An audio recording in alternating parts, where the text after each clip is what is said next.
Good evening, everyone, and welcome to the regularly scheduled board meeting for the Salinas Valley Solid Waste Authority. Today is January 18th, 2024. It is 6 p.m. and we will start our meeting. Madam Clerk, can you please call the roll? Director Cullen. Here. Director Gonzalez is absent. We have Director Osornio. Here. Director Lopez. Here. Director Sandoval is absent. Director Silva. Present. Director Tipton. Present. Alternate Vice President Church. Here. Vice President Jimenez.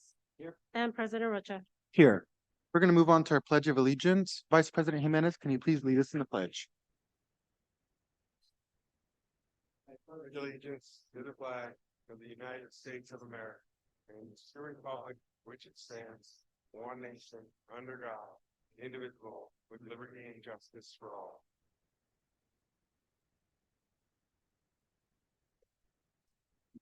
Madam Clerk, can you please read the translation services portion of our meeting? Servicios de traducción están disponibles en persona o a través de Zoom, seleccionando el icono de globo en la parte bajo de la pantalla. Thank you. We're going to move on to the approval of our agenda.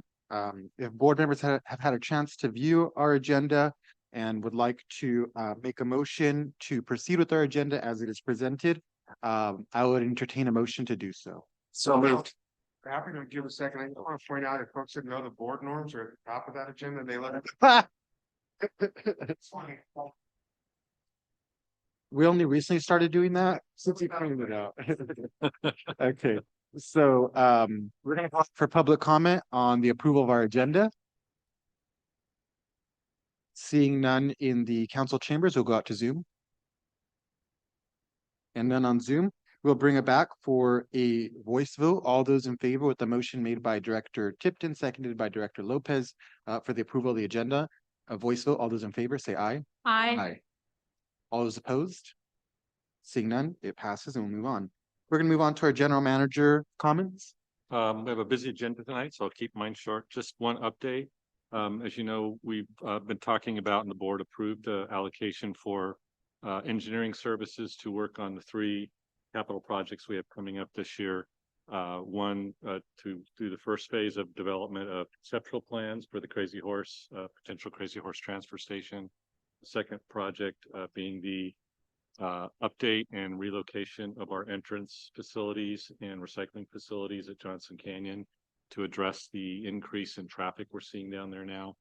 And then the third project is to repair and replace the access road to the Halone Road transfer station. So Caesar, Brian, and I spent the day today going around all the facilities with the selected engineering firm to help brainstorm on the project a little bit and develop the scope of work. So we're hoping to have that back to the board in February and get those projects all off the drawing board and moving forward. That's all I have for tonight. Thank you. Thank you.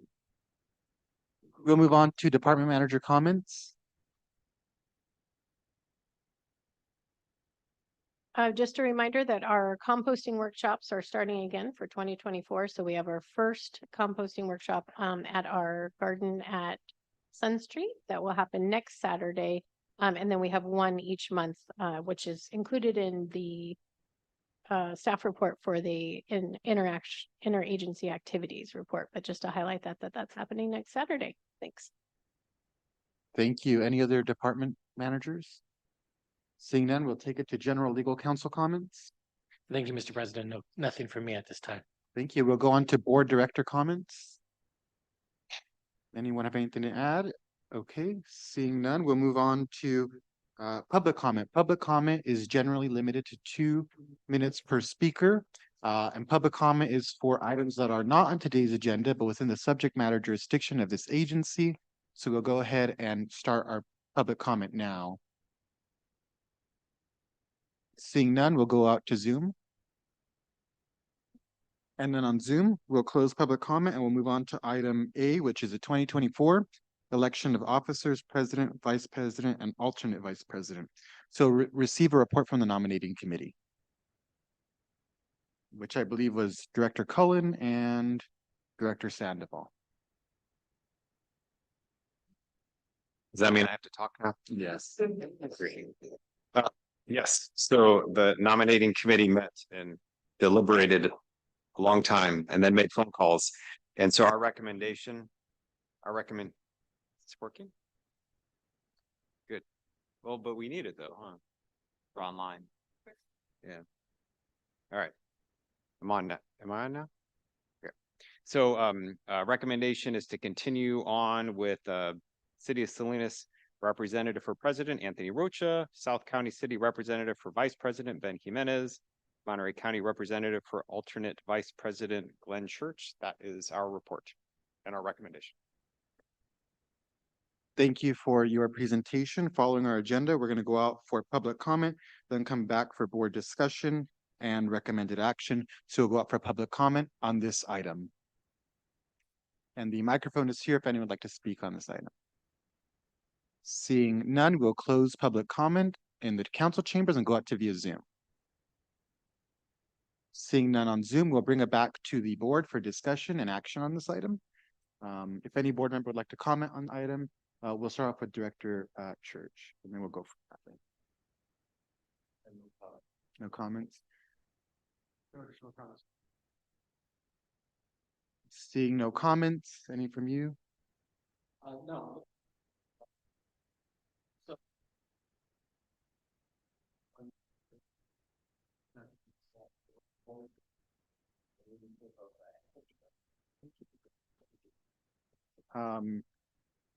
I'll entertain a motion now on this item. Mr. President, I move that we move forward with the recommendations by the panel. Okay, it's been motioned by Director Silva, seconded by Director Lopez. And I also want to thank you all for all of your support. It's been great to be able to serve as your board president this last year, and I look forward to doing so this upcoming year, should the motion pass. So we'll go ahead and call for a voice vote. All those in favor say aye. Aye. Aye. All those opposed? Seeing none, the motion carries. Thank you very much. We'll move on to our consent agenda. Our consent agenda has 9 items tonight. If any board member would like to pull items from consent, now would be the time to do so. Seeing none, we'll go out for public comment on our consent agenda. Seeing no members of the public in the council chambers would like to speak on the item, we'll go out to Zoom. Seeing none on Zoom, I'd like to entertain a motion, if possible, to approve our consent agenda as presented. So moved, Mr. President. Second. Motion made by Director Silva, seconded by Director Tipton. We'll call for a voice vote. All those in favor say aye. Aye. All those opposed? Seeing none, the motion carries. We'll move on to the first item, which is Edible Food Recovery Grant Awards, and a presentation by Mandy Brooks. Is this on? Okay, good. All right, thank you. Good evening. Oh, I have to clip myself. Oh my God. Okay, I can't just say next slide to myself. Okay. Good evening, President Rocha, members of the board. Tonight, we're excited to be awarding the 3rd cycle of grant funding from our countywide edible food recovery grant program. And this is to help expand capacity for local food recovery programs throughout the county. Next slide.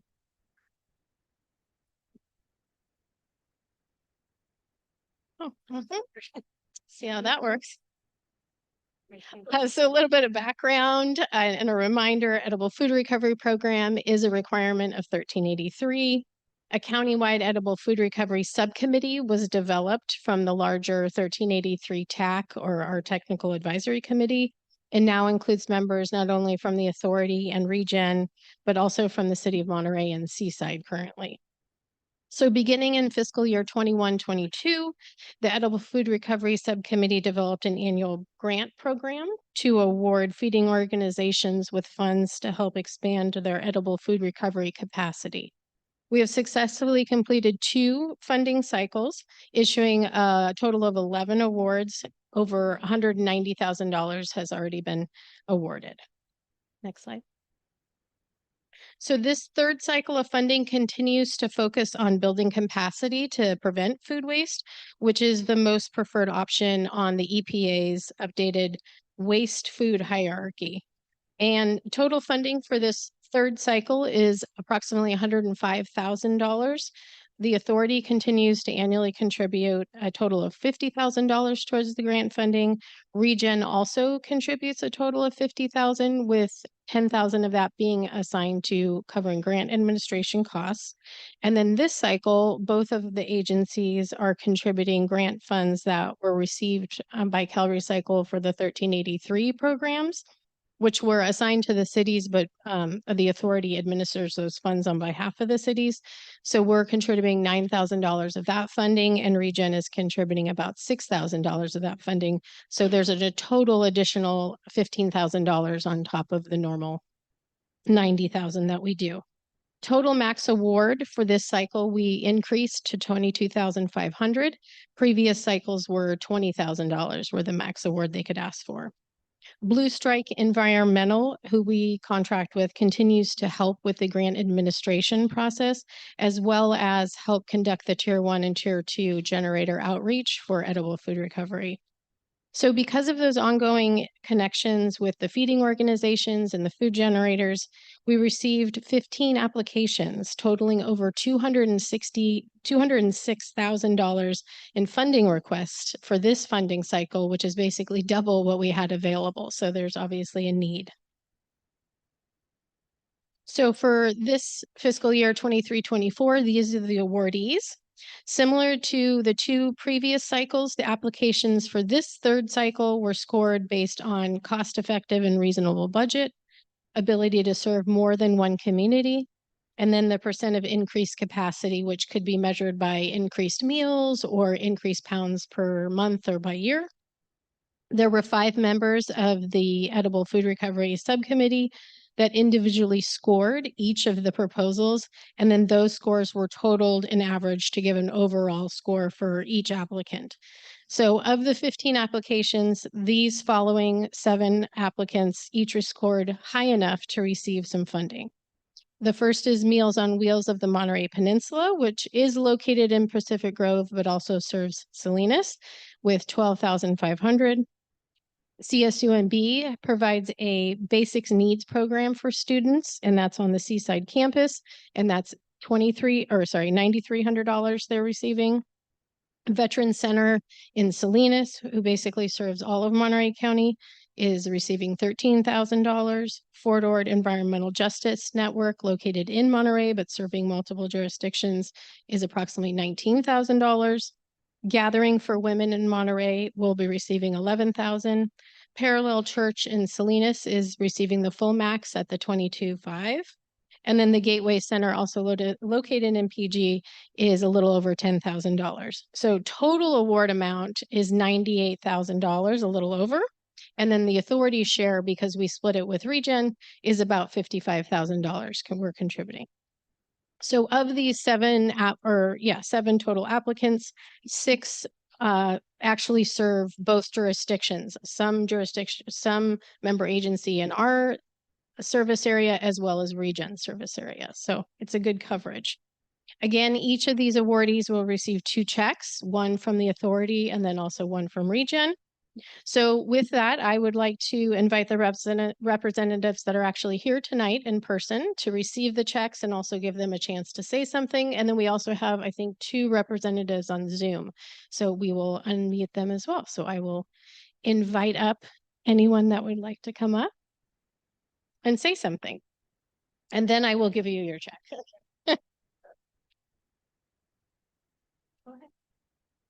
Hi, my name is Auleen Stoddard, and I'm here representing Parallel Church. And I feel actually just seeing all of these people that we're next to, I feel really, really honored. And oh my gosh, I feel a little emotional. I feel really honored to be selected and to be able to use these grant funds to serve our community. We have a food pantry that's open once a month to our community, and we're hoping to expand the service so that we can also be serving farm workers and migrant workers to have like a dinner once a quarter is our goal for the first year. And then we're also hoping to make our pantry better so that we can have more food, serve more people, and make it a more welcoming environment, and hire a volunteer coordinator and just be able to have more exposure so that the service that we already provide, being able to basically have our church be on call for food, for emergency food for the community, to be able to have more visibility for that so that more people can eat, more people can have their families be able to be fed. So we're really, really grateful for this opportunity. And we're so thankful that you invited us here so that we can just be awed by all of the great company that we're in to be a part of this program. So thank you very much.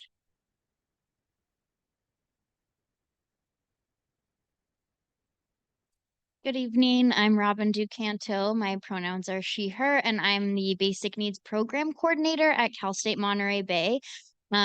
We all cried in my office when we got the email that we received this grant because we have been trying so hard to restart our Otter Eats program, which is a food recovery program on our campus, in addition to getting more county support, which is literally me going in my tiny little car to any grocery store that we can contract with to get donations. So being able to have this funding allows us the infrastructure to be able to safely transport those items from the grocery store and from our campus to students in need. At the CSUMB campus, we serve over 400 students a day in our hub. They can come in every day. It is our free grocery store.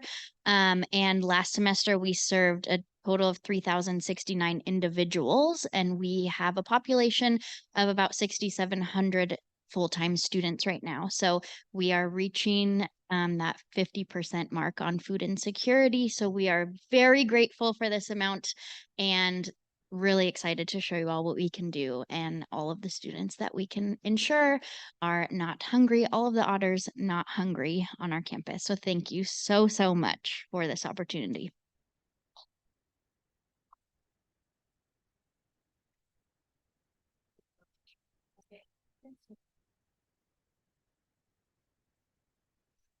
Hi, my name is Levon Stone, and I am very glad to be here.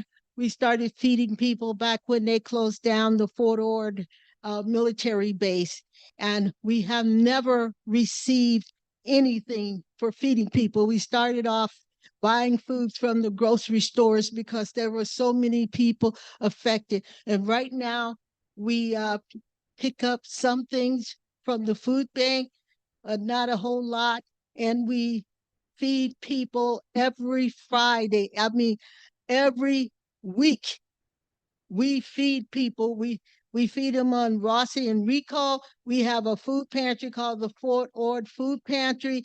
And I tell you, we have been wondering when we were really going to get some help. And I am so very glad that I breathe a sigh of relief because we'll be able to get some equipment that we need so we can keep more food and follow all the cleanup instructions and everything that we need so that people can be healthy. And I want to thank Selena's Recycle and Monterey Gin. I'm sorry. And we also went to Sacramento and we spoke with California Recycle. So I am just thrilled that we can really do the work that needs to be done in this county to make sure that people are fed and they can do something else to keep their other bills paid. Thank you.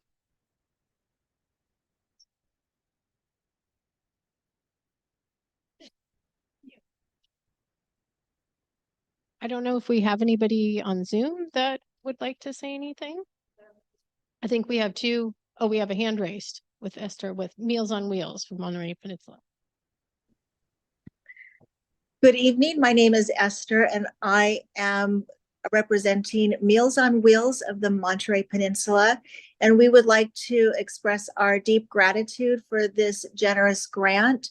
We are very excited to start a pickling project and have the ability to freeze some of the fresh produce that is donated to us that we may not be able to use in time to get it out to all of our many clients. So thank you very much. And we look forward to our new Pickles and Bits program.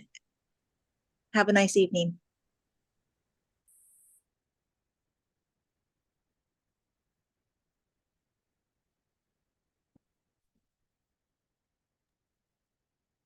Stacy, go ahead if you would unmute yourself. Love technology. Good evening. My name is Stacy L. Ziebler Perkins. I'm the Executive Director of Gathering for Women Monterey. We are a homeless day center for women and those identifying as women on the Monterey Peninsula. We do serve beyond the Monterey Peninsula, however, including in Salinas. We are very, very excited about this award that's going to help us bring in some of the food that is thrown away at our local stores and bring it safely to our centers so that our guests, our women can have healthy food and while they're waiting to be housed on the peninsula and in Salinas. We're very, very grateful for this and thank you for considering us. Thank you.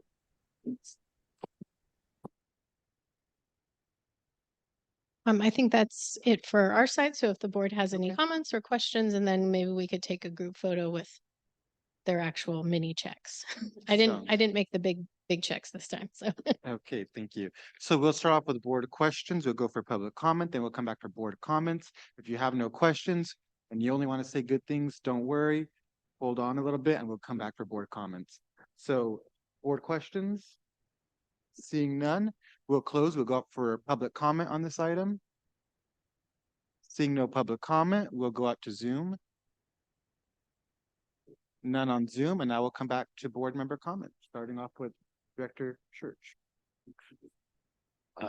Glad to see this being spread out among so many groups. I mean, this is the way things get done in a community is when you have volunteers as of all these great organizations here, getting a few dollars to help them and really expanding upon that. It's just the most effective way to do things. So I just, want to say I'm real happy to see this and all these very deserving groups. And I know this money is going to go, 98,000 is going to bring a lot more benefit than $98,000 normally would. So thank you for all your good work. Director. So I just want to thank all the groups for your work. Food insecurity is extremely real, no matter where you are in the state of California, especially here at home though. And it's odd because we're a place that produces so much food. And Rob leaned over to me during the presentation from Meals on Wheels, and we both thought about how cool that was, the pickling concept, right? Because what we produce here often is perishable and can't hold on for a long time on a shelf or in a store. And so I just want to thank you all for being creative in your approaches to solving the problems and accessing people who often, I know, feel a sense of shame in accessing these foods and don't feel like it's for them. But the truth is when they need assistance and there's a helping hand and a face who they recognize, who can just reach out and be that warm person to get them what they need, it makes a world of difference. And so to each of you doing this work, thank you. To the staff who pulled this together to make sure these dollars are going where they belong and being spread out as far as they can throughout our community, thank you for that effort as well. Thank you. Director Cullen. So we get our board packets several days before the meeting. So we read this and so I read all the organizations and the dollar amounts and the supplies and things that are going on. I'm thinking, oh, that's pretty neat. Pretty cool. But what brings it to life is hearing from you. And I think I'm going to encapsulate and summarize my thoughts with that of being humble.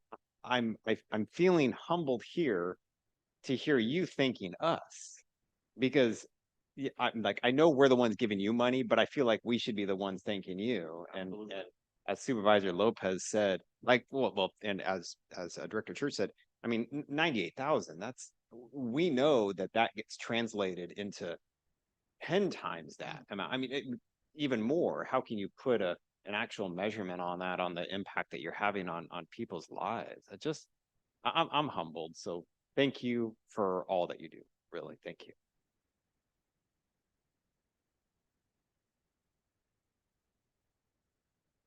Director Silva.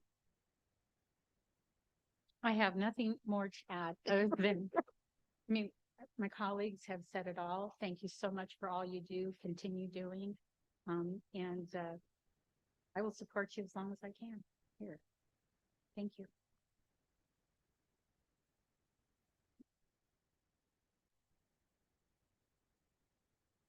Director Tipton? That's one of the problems with being down here on the end, is everybody gets to say everything they want to say beforehand. So absolutely, just keep up the good work. We hope that we continue to be able to support you in your mission and anything you may need.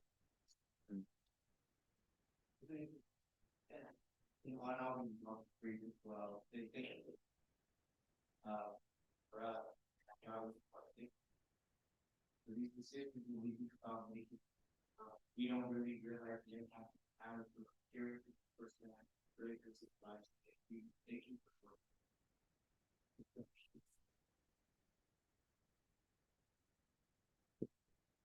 Yeah, and I'll be brief as well. And as Director Cullen and Lopez said that we're so very fortunate to have you serve the community out there and provide this needed service. It's unfortunate that here we are in 2023 and yet there's still a need. And without the services, there people could go hungry or miss meals or not eat for more than a few days. So thank you so much for the service that you provide and for feeding people out there. So thank you.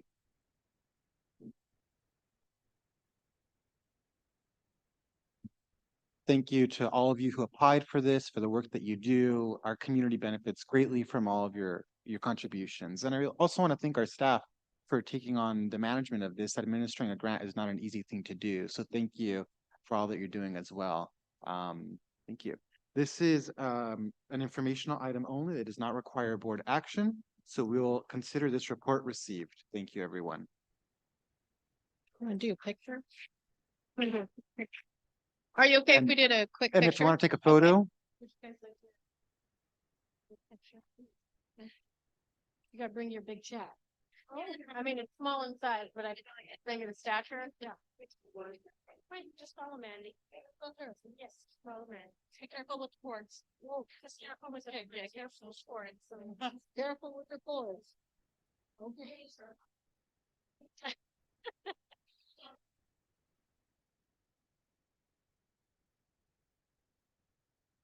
I know. Liz.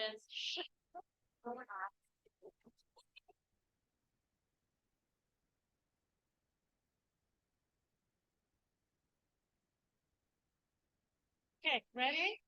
1, 2, 3. Oh no, I got like 20. Okay.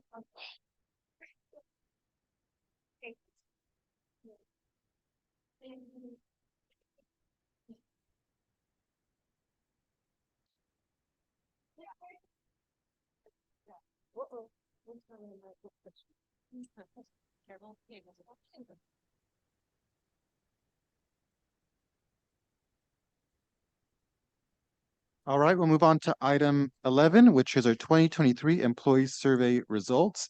And we'll receive a report from Monica Ambris, the Human Resources Supervisor. Hello, good evening, President Rocha and directors. My name is Monica Ambris. I'm the Human Resources Supervisor.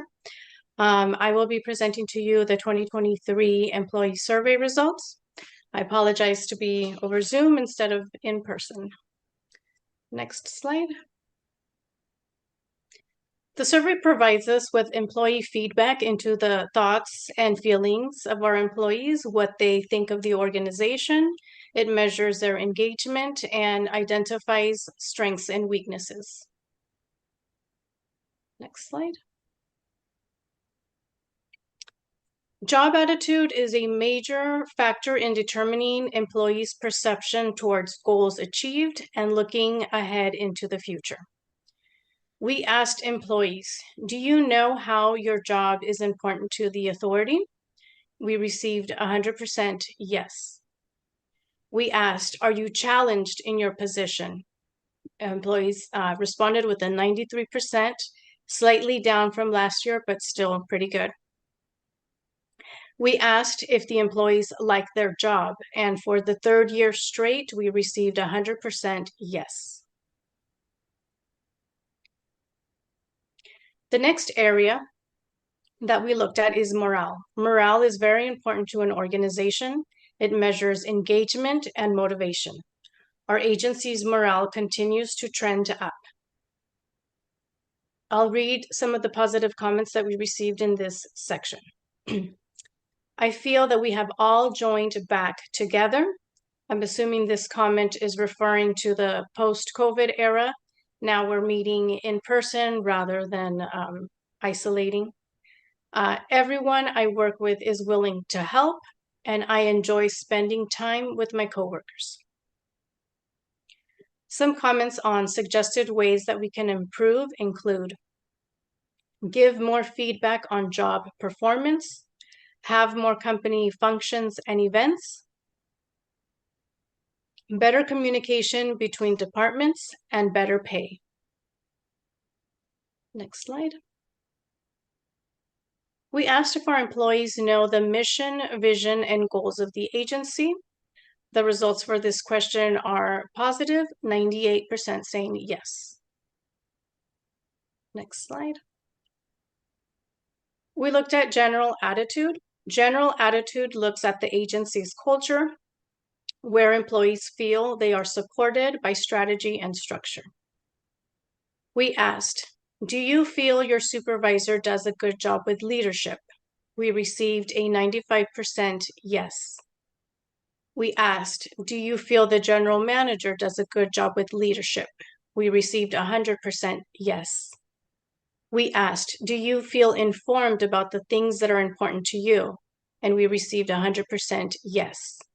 We asked, do you feel respected at work? And we received 100% yes. I'll read some of the comments received in this section. In regards to the leadership, it says he's great with the crew, and he is a well-rounded leader with knowledge of all aspects of the business. We asked for suggestions on improvements, and we received have more regular communication from management on what's ahead, training for supervisors and managers on how to be better coaches, host more appreciation events, find ways to develop relationships between staff from different sites, and more snacks and hats. Next slide. Engagement measures how committed an employee is in their role and their connection to the organization. High levels of engagement promote retention of talent, happy customers, and organizational performance. We asked if they feel that senior management is sincerely interested in their well-being. We received a 97% yes. We asked if their skills and capabilities had improved this last year, and we received 100% yes. We asked if they have input into the decision-making process in their department, and we received a 90% yes. We asked if they believe the authority quickly resolves customer concerns, and they said 93% yes.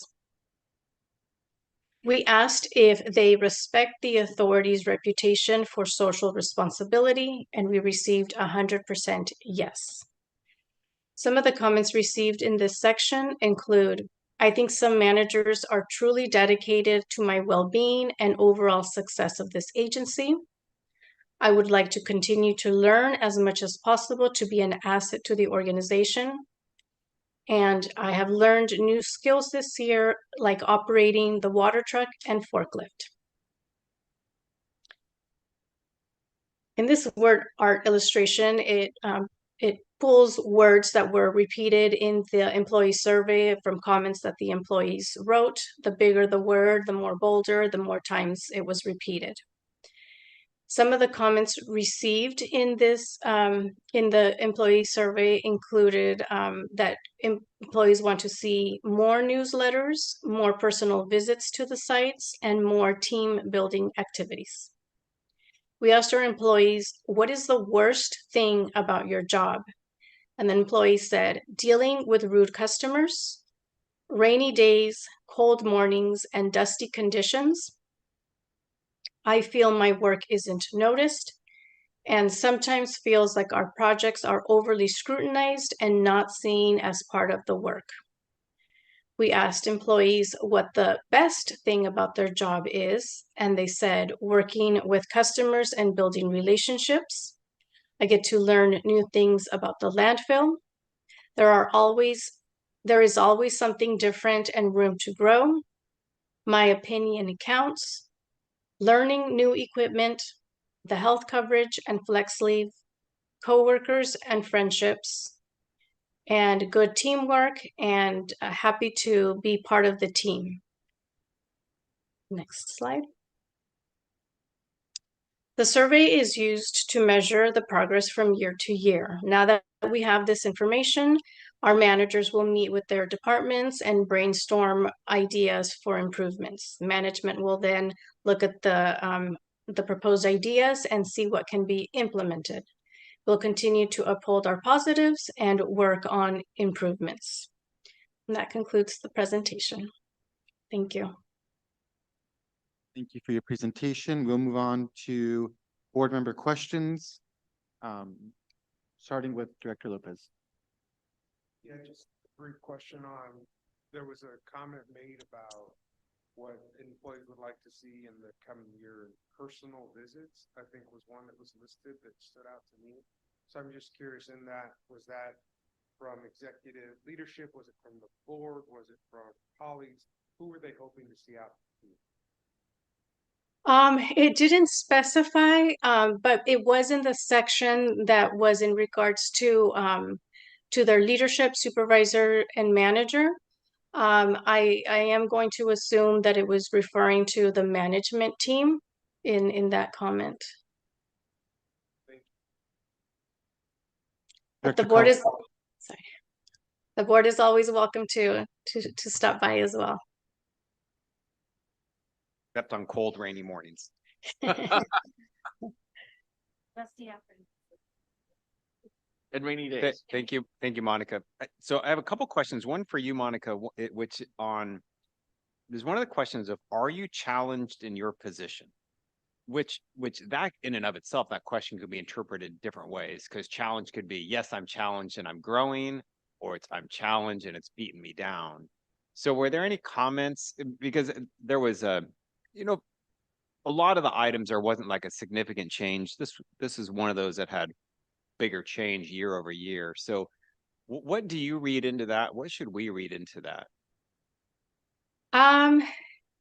From the comments that were received as based on their skills, equipment that they're learning, I would think that they are interpreting the question as a learning opportunity. Okay. So yeah, so more of a positive thing, that challenge. Yes. Okay. And then I did also a question. This might be for Patrick or for Caesar. There's a question on here: the authority quickly resolves customer concerns, and it was 100 as yes in 21, 22, and it went down to 93. I have some ideas as to why, but any thoughts there? Is that for Patrick? Should we pick them up the ladder, goes to the supervisor, and then if he can't resolve it, the customer's still upset, it comes to me and then we work it out. So I'm not sure if it's either at one of our sites or if it's in the office, or I'm not sure where the issue's coming. But we do circle around and make sure we close the loop on. Yeah. And my assumption, it's probably related to Madison Lane of issues there. Yeah, essentially, yeah. But yeah. Yeah, the potential there could be, because there was a period of time where we were basically inundated by customer concerns. It's sort of slowed down a lot now, but in the beginning, after it was closed, our front office in particular was really inundated with calls, and they tried to resolve most of them and they were able to, explain it away. But in some cases they did get kicked up to Caesar and myself. So. Any other questions? Director Silva? I think the one thing that jumped out at me, Monica, is under general attitude. The question was, do you feel your supervisor does a good job with leadership? And that went down a couple of clicks. And is that for all of leadership? Is it just out in the field? Was there a distinction? And because I know that you all provide the training for your leaders, and I didn't know why the downturn on this particular one. Yeah, I believe that that comment was directed towards the management team in the office. We do separate the surveys by sites, and that decline was for the office administration. Okay, thank you for clarifying.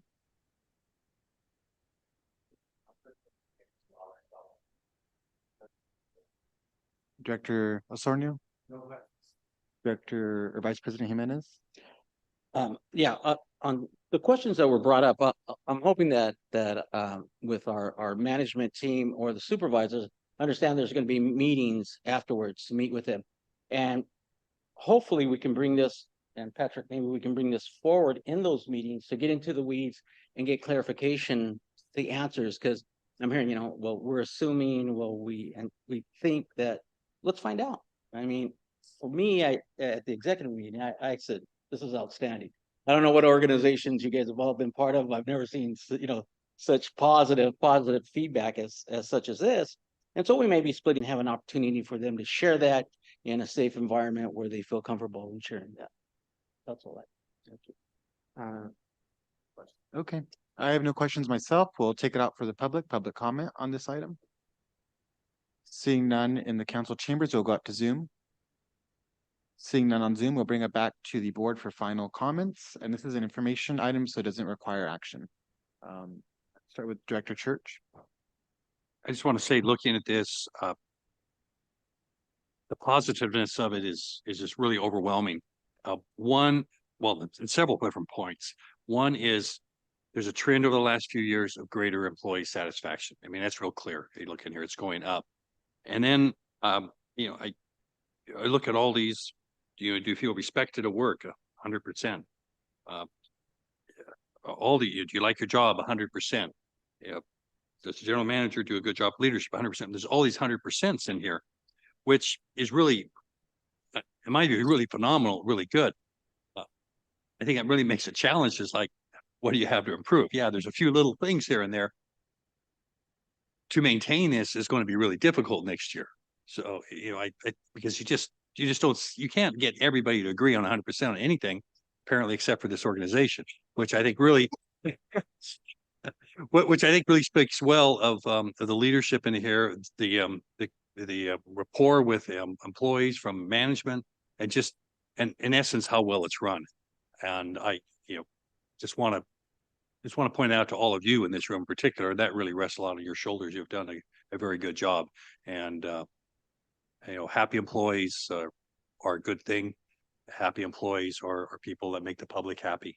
And I wish every agency in this county could be run the way this one is. Thank you. Director Lopez. Yeah, I'll state that every year I open this report with high expectations, just given where we've been. But this year blew me away even more than I thought I could be. There was that series of 300s in there that I was just like, what the heck? It's especially after how tumultuous the last couple of years could have been perceived as being, to come out so soon after with so many hundreds. I think it shows that at the end of the day, this organization focuses on its people and the way that we serve the community. I think that's reflected in this survey. And so I just want to give a nod to leadership, Patrick, and your executive team and everybody who's helped promote that vision, because I do think that reaches the bottom. I secret shop us almost every weekend out of need, right? Having to deliver materials and help friends clean up, and our folks are happy. And it shows, you feel that even through that plexiglass, when you're there doing your transaction, and they're just so darn helpful.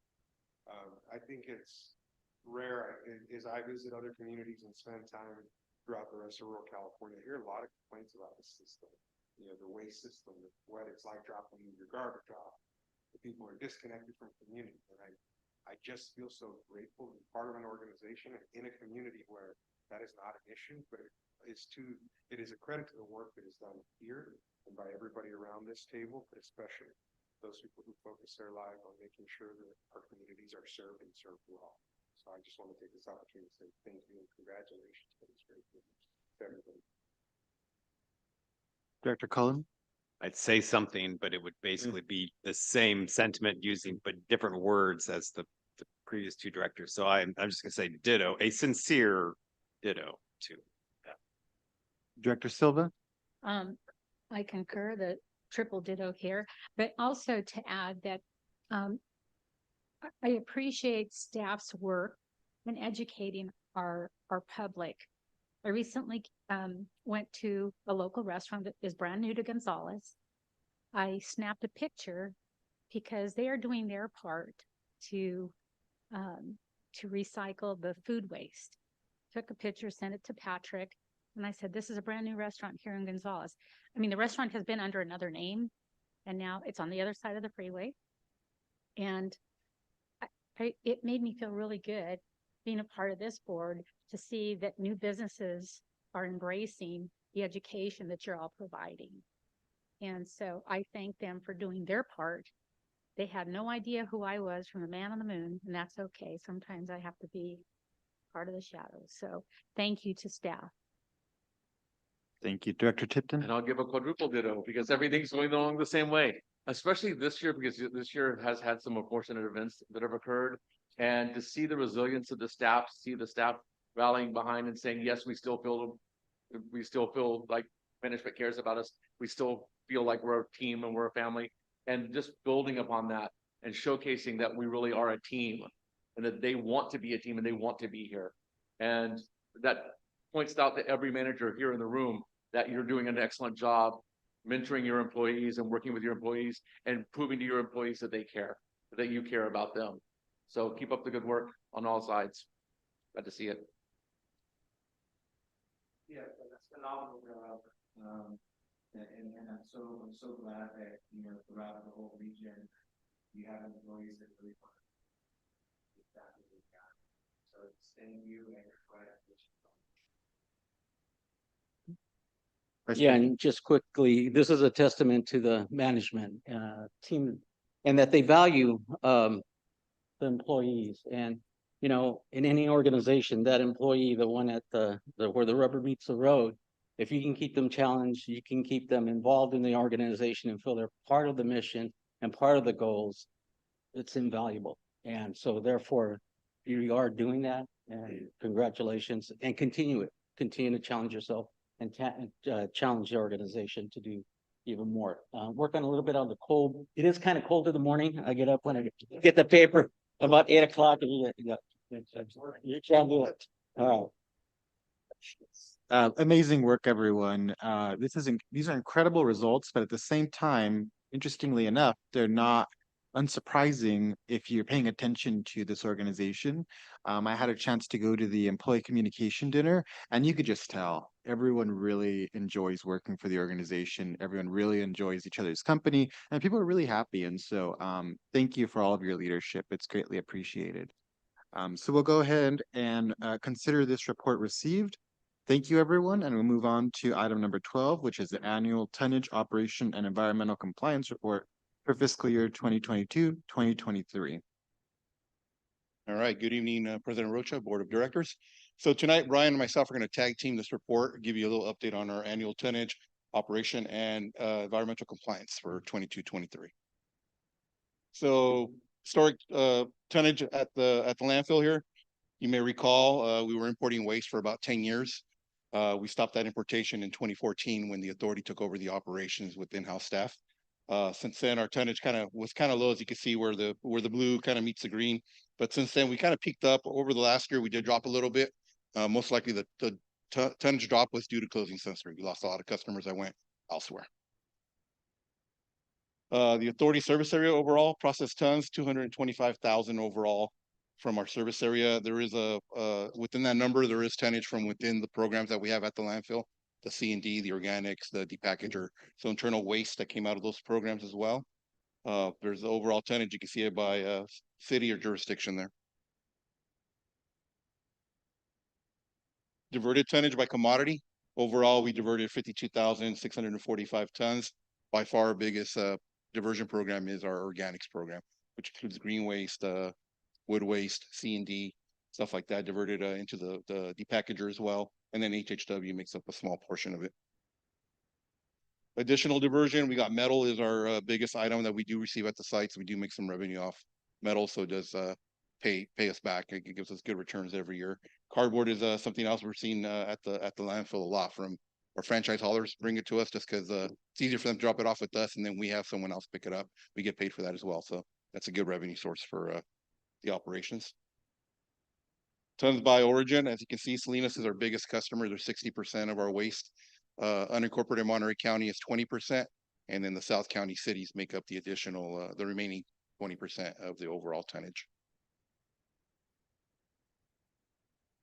I'll hand this over to Brian. He'll give you an update on compliance. Okay, good evening. So there's three main regulatory agencies that grant us permits. The first one is the Regional Water Quality Control Board. So they issue our landfill waste discharge and monitoring requirements. They issue our compost facility waste discharge requirements. They issue our Section 401 water quality permits, which is basically a dredging permit. And they issue our stormwater permit, also known as the industrial general permit. In the county of Monterey, we also known as the local enforcement agency. They act as a proxy for Cal Recycle. So they issue our solid waste facility permits, and they also, and that includes our compost permit. They also direct the Certified Unified Program Agency, which is a long way of saying the hazardous waste business plan, hazardous waste program inspections, and hazardous waste storage requirements. And then there's Monterey Bay Air Resources District. They issue our permits to operate our flares, our compost facility, our backup generators, our heavy equipment, and they regulate our landfill surface emissions, landfill gas. Next slide. Okay, so last year, Halone Road permit compliance for the water board. Under our waste discharge requirements, we had 2 groundwater sampling events. We have 13 monitoring locations there. We generated 2 semi-annual reports. We had 1 annual inspection by water board staff on site. For a stormwater permit, we had 12 stormwater inspections, 4 sampling events, and 1 annual report. And for the Monterey County Health Department, for a solid waste facilities permit, we had 12 site inspections for the transfer stations, 4 site inspections for our closed landfill, 4 quarterly operational reports, and we did a 5-year permit review for the transfer station. And for that site, all reports were submitted properly and there was no permit violations noted. All right, so then we'll move over to the Halone Road Transfer Station trips, customer trips. So overall, we took over the operations in fiscal year 16-17. That first year we did 8,800 trips. Since then, we've kind of maxed out in 2021 at 16,000. 21, 22, 16, low 16,000. And then last year we did see a dip, but we're still up there at 14,000 customer trips. Tons handled pretty much consistent all the way across. We're handling around the same, we're maxing out the permit pretty much. I believe our tonnage out there is about a 140 a day, 140, 150 a day out there. So it's pretty consistent, as you can see, from 18-19 through last fiscal year, it's pretty similar. So Halone Road Transfer Station improvements. Fiscal year 22-23, the board approved capital improvement for Halone Road. They provided staff $500,000 to do improvements out there. That improvement was tinsel fabric building and improving the tipping pad for our customers, since we are seeing an uptick in customers out there. Staff completed the fill operation, the grading improvements that placed all diversion activities on the same pad. But what I mean by that, anyone that's been to Halone Road from South County, we had our tipping pad, and then you had to drive through a road down below, lower grade, and drop off a green waste or wood waste or C&D. So what staff did, we took soil from within the property, elevated that pad. So now the tipping pad and the rest of the diversion activities are on the same elevation. So the spotters or the workers can actually see all the operation from one area. We can help the customers work and make sure that they go to the proper drop-off area. And then staff also assisted with the pad demolition and the preparation of the expansion of the tipping pad. We completed the clear span building, which was 100 by 120, 12,000 square foot. We poured a new tipping pad, and we added another 5,600 to that square feet to that tipping pad to accommodate our customers. We also constructed a new break room for employees, which is a 16 by 10 break room out there for them. And then we overall total cost of the improvements was $515. So with the money the board allocated to staff, we were able to do all those improvements and a little bit more than what we thought we could do. Overall, in 2024, we plan on completing the entrance road project. We met with the engineering firm today. So we're hoping sometime this spring we can have plans, put it out to bid, and get that road in there, and we'll have that road built, so it's good for the next 20, 30 years. So that'll serve South Monterey County facility for a long time. Here's a picture of the ClearSpan building that's board approved. So that's the building we actually put over the tipping pad. It is a beautiful building. I mean, it's one thing to see it as you go up the road, but once you're there, we had nothing but positive comments from all our customers. The first day we opened it up was the first day we got rain. So it worked out perfect. Here's another picture of that ClearSpan in there. We still have a little minor improvements we want to do there, but we'll get those done this fiscal year, which is some lighting and additional cameras in there just so we can keep an eye on the operation and the diversion activity. Sometimes we have accidents in there and those cameras come in handy. There's a tipping pad. You can see the shiny new concrete. So we expanded the tipping pad at the facility as well before the building went in. And then we'll move over to the Johnson Canyon landfill. Okay, so the Johnson Canyon permit compliance last year for the Regional Quality Control Board and our waste discharge requirements, we had 2 groundwater sampling events and we have 14 monitoring locations there. We generated 2 semi-annual reports. We had an annual inspection by the water board staff, and we did revise our monitoring and reporting program last November. For a stormwater permit, we had 12 stormwater inspections. 1 annual report was generated. For a compost facility discharge requirement permit, we had 4 sampling events, and this is the stormwater from the compost pad. We had 6 stormwater event inspections, 1 annual report. Next slide. For the Monterey County Health Department, under a solid waste facilities permit, we had 12 site inspections from county staff. They come out once a month, and we did 4 quarterly operational reports. Our compost facility permit, again, 12 site inspections by county staff. And for our Coupa permit, we had 1 site inspection for our ABOP facility and for a maintenance shop. And for the Monterey Bay Air Resources District, we had 1 source test. A source test is a test of the emissions of the flare, what contaminants are coming out of it. We had 4 landfill surface emission tests. That's when the crew walks across the landfill surface in a grid and check for surface emissions for landfill gas. We had a site inspection from the air board that included our flare, our generators, and our compost facility. And we generated 2 biannual reports, including the Title V, which is a federal permit. And again, all reports were properly submitted and we had no permit violations noted. All right, and then Johnson Canyon tripwise, if you look at fiscal year 21-22 compared to last year 22-23, we had an uptick of about 5,000 trips, and that's mostly our old Sunstreet customers. Some customers that deflected from Madison and started driving south. So we are seeing a lot of traffic coming in. Actually, I think Patrick and I were leaving Johnson today. There was a customer in front of us, and he hit Old Stage. So we're getting a lot of customers coming through Old Stage that are coming from Salinas just to get to the landfill. Overall tons, we did take a dip as we discussed earlier. We are down a little bit year over year, and that's mostly because of the closure of Sunstreet. So it's taking the customers a little bit of time to find us down at Johnson Canyon. So overall, our landfill operations, the board, whoever was here 10 years ago, may recall we put a request for proposals out in 2013 for our landfill operations. We did submit an in-house proposal, and staff was selected to run the landfill operations in February of 2014. We provided a 10-year cost proposal, as did the other vendors, and that proposal was between $2 to $6.5 million cheaper than the private vendor. Overall, through 8.5 years of operation, our staff is trending about 1% higher than what we envisioned back in 2014. Yeah, my bad. Well, I'll tell you why right now. Yeah, here's the actual proposal we provided you guys back in 2014, the proposed cost, and then the actual cost of the operation is over on the right hand side there. As you can see, we had some cost savings year over year, and about when COVID hit, roughly around that period, our costs started leveling off and then it started going up higher. Now, I will tell you in 2018-19, we added 1 operator to the facility. So that added cost. And then we also added 2 diversion workers to that facility. So that added a little bit cost. And then in 21-22, I believe we started carrying the cashiers that operate there. That was not part of the proposal, but we kind of consolidated. We started charging them to the site. So we are carrying about, I'm going to say about $600,000 in labor costs that we didn't anticipate at that time, but we are still running 1% over. So my bad. I didn't see COVID coming.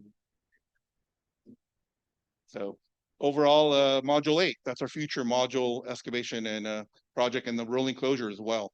So Brian has a team of solid waste techs that work for him. They're kind of our construction wing.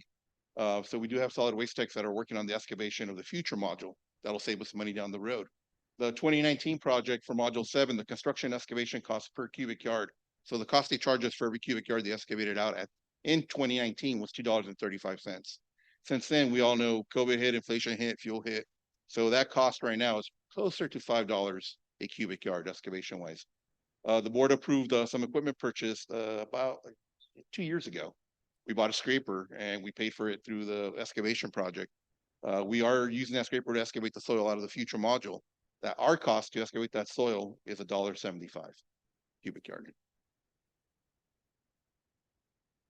The excavated soil is also being used to finish the landfill slopes as part of rolling closure. So as we finish up these slopes, we start putting the soil on. The board approved the mono covers, a dirt cover. So we're closing these slopes as we're wrapping them up, also saving us money at closure time.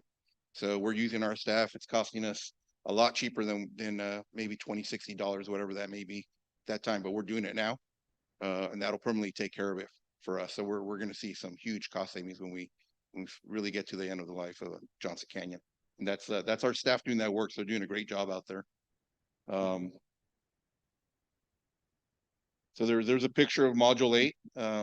Hard to tell, but the module above it is module 7, which most of the board members that were here visited. So that's halfway up.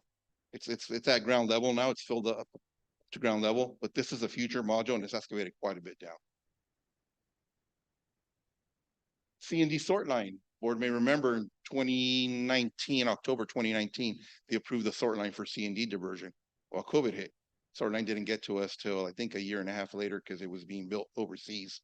So we finally got it. We put it together and we started it up this fall. So that sort line, the C&D sort line, is up and running. We are using Hope Services to help us sort that. So we got 1 or 2 dedicated employees to it, and then Hope Services also helps us. So we keep Hope Services employed, and we also have social vocational services. We have 2 crews on site that help us with our diversion services as well. So those are adults with minor disabilities, so we keep them employed. And the Hope team's been with us since 2007. Lewis Road.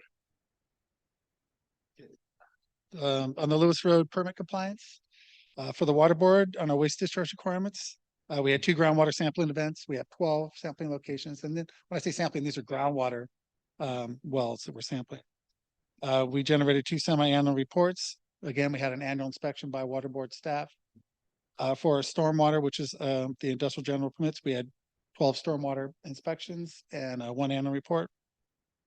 For a solid waste facilities permit through the Monterey County Health Department, we had 4 site inspections. It's a closed site. They don't come out monthly. They come out once a quarter. And we have 4 quarter operational reports. For the Monterey Bay Area Resources District, we had 1 source test. We have a small flare out there. We test that once a year. They came out and did a site inspection. We did 1 landfill surface sweep. Since the site's so old and it doesn't generate that much gas, it falls under exemption. We don't have to do it quarterly. We do it annually. And then we're currently doing a permit modification. There's so little gas out there that a flare has a trouble running full time. So we're doing a less, what they call a less than continuous operation. And so we're running it 12 hours on, 12 hours off, hoping to be able to keep that flare going longer. And that permit application should wrap up in the next couple of months. And again, all reports were properly submitted and there were no permit violations. All right, HHW. So engagement. This is David Royal, our HHW technician. We had him volunteer to do a resource recovery short film for social media. So there's a busy bee promoting our HHW on Madison Lane. Overall, 2021-22, we had 7,200 participants and we diverted through that HHW 1.3 million pounds of material. Last fiscal year, we had a drop in participants and drop in tonnage overall. That's probably due to the move over to Madison Lane. So people are having a little bit of issues finding us, or they're not using the facility, so they're not finding us. So overall for the HHW, we assist with the franchise holders cleanup events. So we go to every city when they have a cleanup event. Most of them have them 2 times a year. So we participate. I think there's 20 plus, 24 cleanup events. So 24 weekends, we send the HHW truck out whether it be the cities or the county cleanup events. They also do the weekly ABOP collection at the facility. So the antifreeze, batteries, oil, and paint at each facility. Halone and Johnson, they pick that up every week. They do the Freon extraction. We keep that in-house as well. We don't farm that out. We do their certified Freon extraction. So they do that and they apply certification so they can be recycled. And then they assist with the HHW permits for our operations. So our shop or used oil, stuff like that to help us with the permits. Crazy Horse Landfill.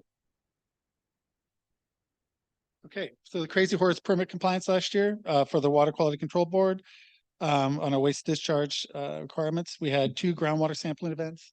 We have 60 groundwater wells at that site. It's quite an ordeal. In fact, they've been sampling all this week. We did generated 2 semi-annual reports, and we had 1 annual inspection by water board staff.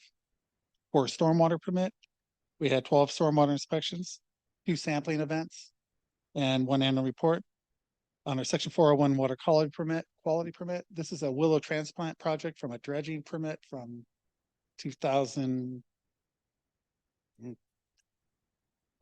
No, a long time ago. Anyhow, we never closed this water quality permit, and we've done a transplant project, and we've been monitoring it for the last 3 years, and we're just about to close that permit out. I think it's from 2016, maybe.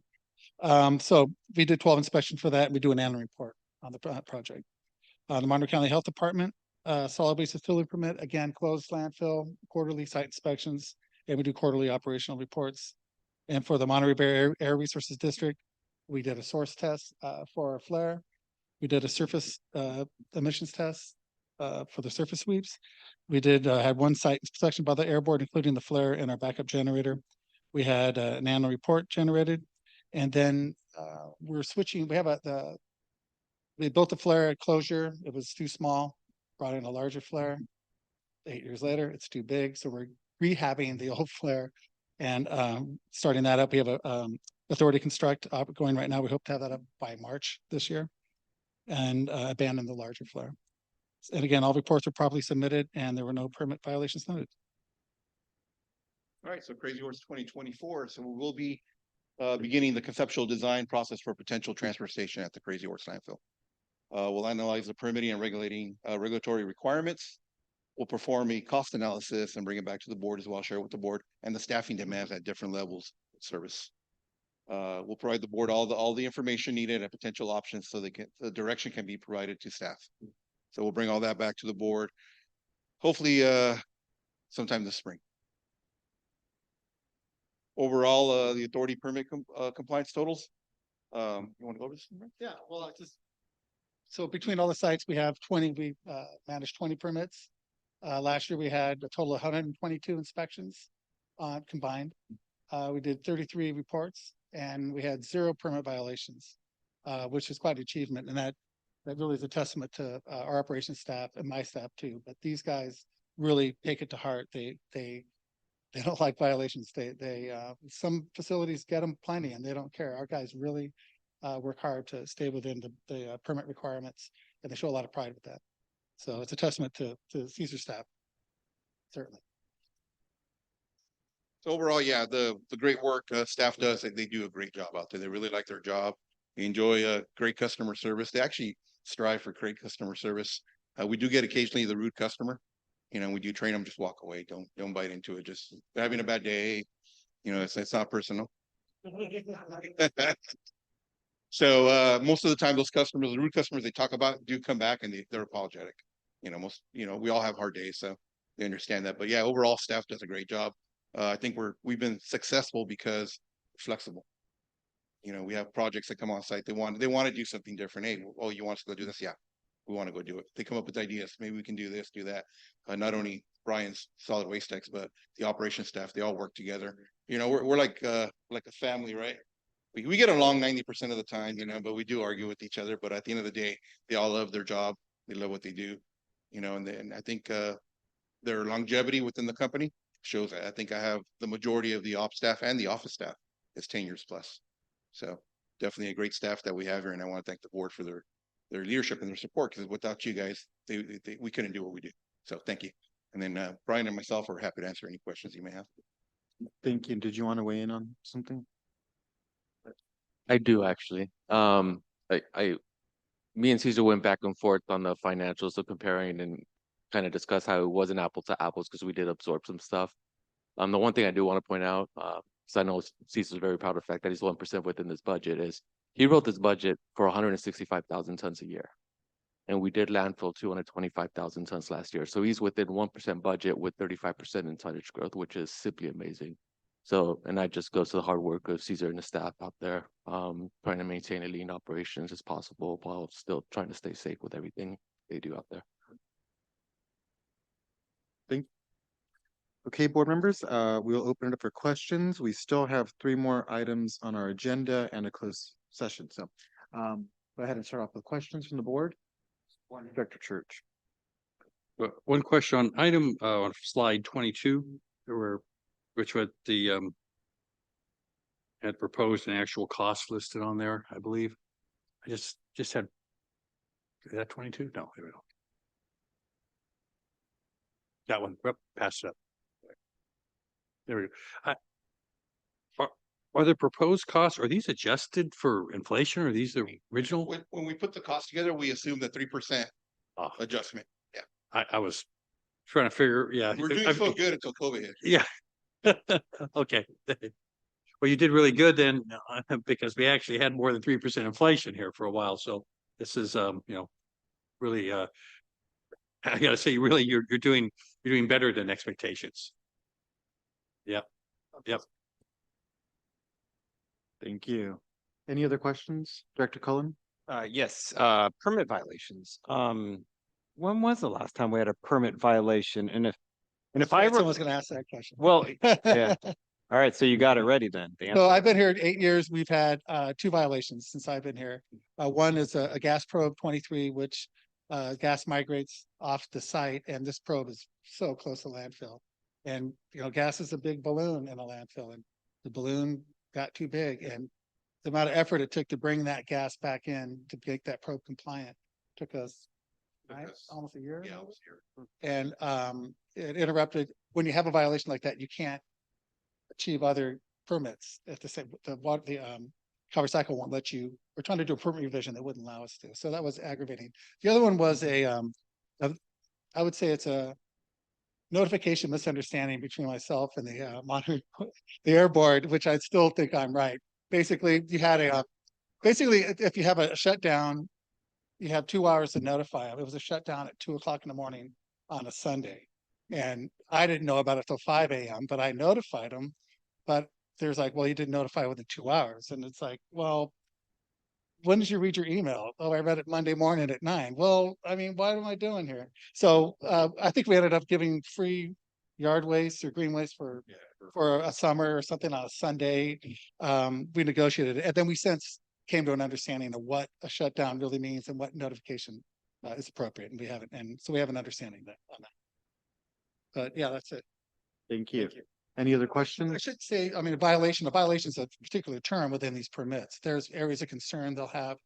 But, usually if you come out, sometimes they'll come out on a windy day, and Johnson Canyon on a windy day, it's a plastic, it's raining plastic, but they'll come out and they'll notice that there's 6 people picking up plastic and putting it in bags. And they'll say, okay, I get it. It happens, but you guys are being proactive.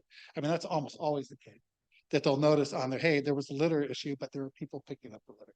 So, yeah. Thank you. Any other questions from the board? Seeing none, we'll close the questions component and go out to public comment on this item. Seeing none in the council chambers, we'll go out to Zoom. And then on Zoom, we'll bring it back to the board for final comments. Does anyone have anything? Director Cullen? Yeah, I just wanted to, so Patrick gave me a tour of the new building at the structure at Holon Road, just absolutely awesome. Just and thanks for adding in that about raising and creating that's one area, just so much more efficient and all that, just beautiful. I do, although maybe I wanted to send our comment, but I also have a question. So the new break room too, which I know the employees are happy about. So the new break room, is the new break room going to have snacks and extra hats? I try to get them something going about once a month, one every 6 weeks. They just got new hats recently, 2 weeks ago. All right. Any other comments from the board? Seeing none, this is a presentation item only that does not require action. So we'll consider this report received. Thank you. We'll move on to item number 13, which is consideration request for fiscal year 2024-2025 preliminary budget direction.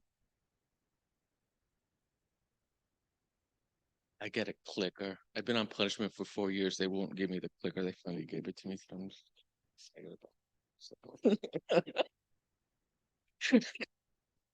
So this is our FY 24-25 budget direction. So you guys just sat through a bunch of presentations. I will actually need some directions. So this is a status quo budget. So there are no major changes in operations. We are looking into Crazy Horse and hoping that the fall budget after this will take that into account. But for next year, we have no changes in our operations. So the budget as presented is balanced, $26.3 million in revenues and $26.25 million in expenditures, with a surplus of about 16,900. We did use $1 million to pay down our UAL of one-time funds this past year. So that is shown in the comparison, but as I go the presentation forward, I kind of back those out so we can do apples to apples comparison with our actual operating budget. So the biggest increase, the payroll increases, COLA for this coming year, number actually came out after this presentation was sent out. It's going to be 3.3%. So that's an increase to the budget of salaries and benefits of just under 240,000. We've had a couple of large losses at the sites of last year, so we're budgeting 175,000 increase in workers' comp. They went up about 25% last year, so we're expecting a similar increase to next year. Merit increases of 125,000, set asides for pension, OPEB, and CalPERS increases of 73,000, medical premiums 10% of 48,000. That actually came down. Some of our staff elected for lower coverage this year, which saves us money. But medical premiums of 50,000. All the other payroll adjustments are 2,700. So the year-over-year increase is 663,000. We are requesting 2 additional diversion workers for the South County sites. One will be allocated to Johnson Canyon and the other one for the Holone Road. The one in Holone Road will likely shift between Johnson Canyon and Holone depending on need. Salary and benefits for those is 230,000. So the total requested payroll increase is just under 900,000. I get to click. I almost said next slide. So as I mentioned, the divergent workers are for the South County sites. And I did look it up, and it is 52% benefits. So a little over half of benefits. We always budget for the highest health, which is the most expensive benefit. So there could be some savings, but the annual health care cost for an employee is $39,000. So that is a big chunk of it. We would like this allocated sooner than next year. Assuming that the board's okay with the budget for next year, we will request for it to be allocated in either March or April so that we can start recruitment and get the bodies in before peak season, which starts early May. So as I mentioned, total payroll increases just under 900,000. Fuel has gone up, and while Caesar's done its best to make do, it just hasn't come back down. So 125,000, equipment maintenance, 100,000. We are assuming a higher tonnage into the budget so that we have fixed set asides and fees that we have to pay for landfill tonnage. So that's an increase of 112,000. HHW hauling and disposal, we did approve when Caesar mentioned when we got that contract approved that there were some very significant increases. So even though the HHW tonnage is slightly down, our year-over-year costs are still higher, about 75,000. 59,000 for insurance that are get charged to the operation. We're increasing our organics tonnage estimate, so paying the processors an extra 44,000. And then all the other increases and decreases, so this is kind of refilling some of our contingencies that we have at some of our sites, some initial money for marketing, supplies. So all the other accounts add up to just under 175,000. So the total operating budget increases just under 1.6 million. And then our capital improvement projects and closure budget, as I mentioned, everything's getting more expensive. So we are just allocating an extra 3% to all of our CIPs. They're ongoing. We fund them year to year for equipment at our sites post-closure. So the total CIP allocation is going up 87,000.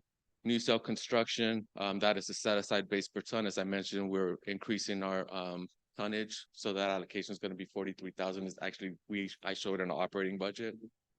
So the total CIPs and set aside is 130,000. And in this slide, I just like because I can fit the entire 2022 bond on one slide, and I get to see this yellow line go down every year. So we are on year 3 of 9 with the final debt service payment scheduled for August 1st, 2030 at 3.1 million per year. So how are we going to pay for all this? We are recommending increasing our solid waste tonnage by 8,500 from 209,000 to 217,500. Tonnage has come down since we closed Sun Street, but not as drastically as we anticipated. Some of it has started to come back, and while we're seeing a little slowdown in the winter, feel comfortable recommending increase of 8,500. So that's additional revenue of 550,000. Investment earnings are doing very well. So the current budget is 500,000. So I'm recommending doubling that next year. And then we'll start tapering it down in future years. I don't think that the investment earnings will stay as high as they are now. Increasing the organic tonnage by 2,500 tons. So that's an extra 145,000 in revenue. Some other revenue adjustments are 35,000. So the increased revenue just from current programs is $1.2 million. That does require a rate increase of 447,000, which we'll discuss in a second, which is total revenue of just under 1.7 million. And excuse me, just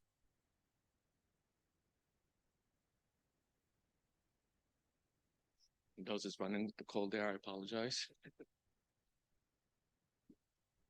Okay, so rates that need to be adjusted. So either solid waste AB 939 fee increase of 447,000. Our commercial HHW rates, we're still working through them, but we did have some huge increases with this last contract. So it's just the actual cost of handling. Has minimal budget impact, but this is what we charge commercial customers. Our HHW is free for residents. So we just want to recover our actual cost for HHW. And then no other ancillary adjustments are expected. So that 447,000, we have options. So this slide's a little different than it was presented at the EC, as they're flipped, just kind of to show staff's preference. And then so we could fully fund AB 939. That'd be an increase of 906,000 to the AB 939 program. So this is our long-standing goal of getting to fully funding those AB 939 programs with one fixed cost and minimize the subsidy from the solid waste tipping fee. That would allow us to reduce the tipping fee by $2, which could attract some of our tonnage that has gone out. But just to clarify, that $2 increase would probably come back next year because the projections are about a $2 increase going forward. We can do the entire increase in AB 939, which is what we've been doing in recent years. There's a 447,000 increase, keep our solid waste fee flat. So total AB 939 of 4.5 million.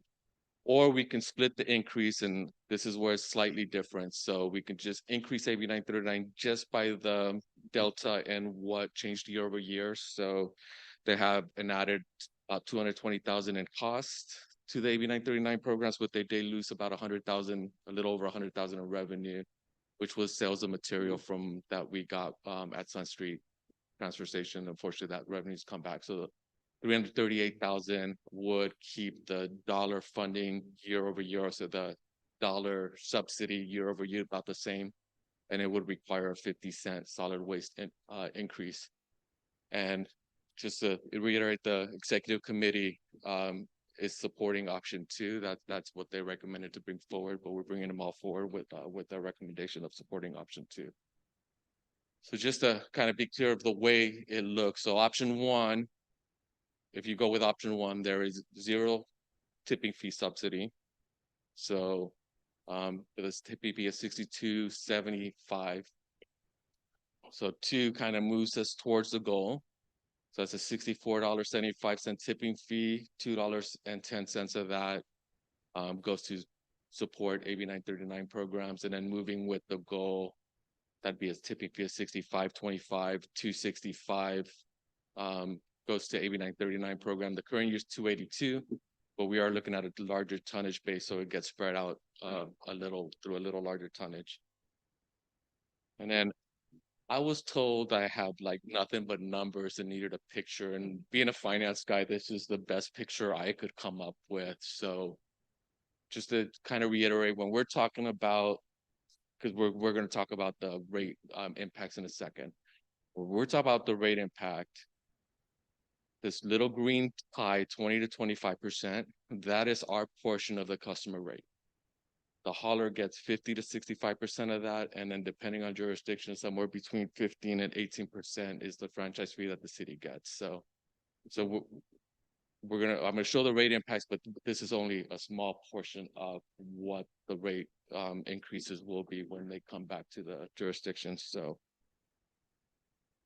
always comes down to what the effect of the customer is. I will let everyone absorb what their jurisdiction is, but we're looking at depending on the jurisdiction and the level of service, somewhere between 0.5% to 1.5% in the rate increases. So for the typical customer, anywhere between 14 and 46 cents. The 1 cubic yard, 1 per week customer, once per week pickup is the commercial customer. Is the middle one, and then the bottom one is the once per week 3 cubic yard customer. So I will leave it on that slide so everyone can absorb it. I'd be happy to answer any questions. And I would also just like the board to kind of support one of the 3 rate increase options, hopefully. Let me know how to proceed so I can bring this back in 2 weeks of the EC. Thank you. Before we go to questions, I'm going to pass it over to our vice president to share what the reasoning was of the executive committee for the recommendation we made. So go ahead, Ben.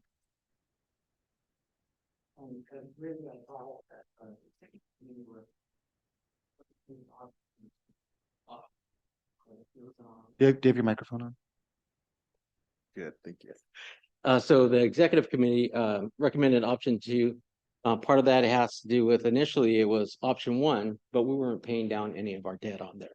So in keeping with paying down the debt and also keeping an eye on the increases to the residential and also the tipping fees, we felt that it was probably best option to, 1, reduce or keep the fees low for the residents and also not see such a large increase in the tipping fees. So that way option 2 seemed to be the least of the and still have the goal of paying down our debt. Right. So that's why we came up with option 2. They went with the happy meeting. Thank you. So we'll now open it up to questions. If any member of the board has any questions. Start off with Director Church. Moment is on option 1.